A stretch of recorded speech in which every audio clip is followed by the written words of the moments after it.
এটা আজকে বিয়ের লাস্ট ডেট মনে হচ্ছে। হ্যাঁ, আজকে লাস্ট ডেট বিয়ের। তো দেখো বিয়ে হচ্ছে একটা সানে, দেখো জ্বর সইতে এসছে সব। এই দেখো, এই যে আমাদের সানেই সব জ্বর সইতে আসে সব, এখানেই থেকেই আমরা সব দেখতে পাই, জানো তো। তো বিয়ে চলছে, বিয়ে প্রচুর। এই জ্যাকেটটা এখানে ফেলে রেখেছে, চলো জ্যাকেটটাকে একটু গুছিয়ে রাখি। আচ্ছা, একটু রোদ্দুরে ফেলে দিতে হবে। কি বলতো, এখন জামা কাপড় তো রোজই কাচা, রোজ জ্যাকেট, রোজ সোয়েটার, বাড়িতে পরা মেয়েদেরও প্রচুর। আর চারিদিকে তো জামা কাপড়ের মানে ছড়াছড়ি, জানি তো। চলো দেখি এদিকে মেয়ে কি করছে, বাবাটা খেয়ে দেবে, তাড়াতাড়ি করে রান্না বসিয়েছি। হয় না, লাইট অফ করে দেবো, লাইট অফ করে দেবো। চলো লাইটটা অফ করে দিই। তো পড়ি আসলো, এসে একটু মনে হয় মুভি দেখছে। তো চলো রান্না বান্না তো বসিয়ে দিয়েছি, ভাত হয়ে গেছে, ভাত করে নিয়েছি। আর এদিকে ডাল বসিয়ে দিয়েছি। আর পটলগুলো কেমন পেকে গেছে দেখো, এই দেখো পটলগুলো কেমন পেকে গেছে, একদিন রাখলেই দেখো কেমন পেকে গেছে।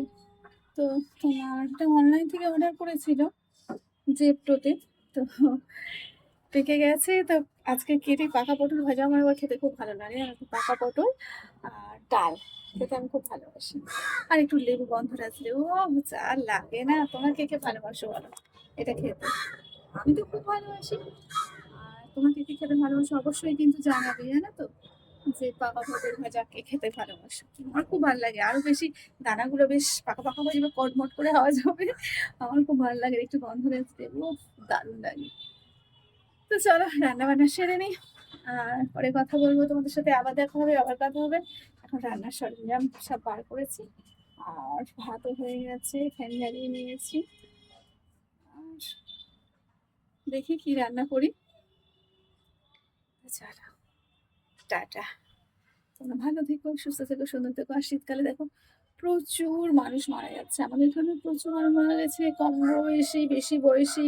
আর আমার বাবাও তো মারা গেল, জানো, খুব বেশি পড়াশোনার হয়নি। তো যাই হোক, কেউ সারা জীবন তো বাঁচতে আসেনি পৃথিবীতে। আর আজ না হলে কাল চলে যাবে, তবুও তবুও মানুষের যেটুকু বাঁচার সেইটুকু যদি সুস্থভাবে বাঁচে, তো বিশেষ করে বাবা মা, বাবা মা যেন সারা জীবন বেঁচে থাকে, সবাই সবাই। আর বাবা মা যে কি